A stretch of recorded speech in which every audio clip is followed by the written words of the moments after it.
I think the thing that can be done in terms of helping Nacoa is obviously always to give Nacoa more money. I think really the thing about being a child of an alcoholic is often it's a secret within the family that you can't speak to people you know about.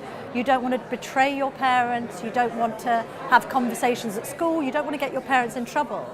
The notion of having somebody completely independent who you can confide in total privacy is a hugely important lifeline, and that needs as much support as possible. Equally, the cause in itself, until very recently there was no one strategy to deal with this particular problem. Yes, there are far-reaching strategies about, I think, children who are abused or children whose parents have drug problems, but nothing specifically talking about COA, which, as bloggers here know, is a thing and does need to be recognised individually. I think more needs to be done not only to give organisations like Nacoa more money, but to raise awareness of this problem anyway.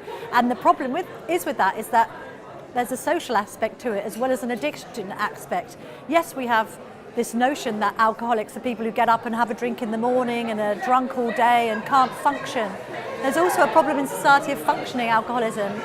And I think an open dialogue is needed about that, and for us all to be a bit more honest about our drinking, particularly when we have children, and the effect on them of that. It doesn't have to be daily drinking. It can be episodes of binge drinking, which really very badly and adversely affect children who can't tell from one day to the next what their parents are going to be like for them. So I think really as a whole it needs to be a holistic approach, tackling all sorts of different areas in order really to raise awareness of what is a very serious problem affecting millions of children, not just now, for life. And equally, as far as prevention is concerned, the statistics are that I think if you're a child of an alcoholic, you're 3 times more likely to be an alcoholic yourself.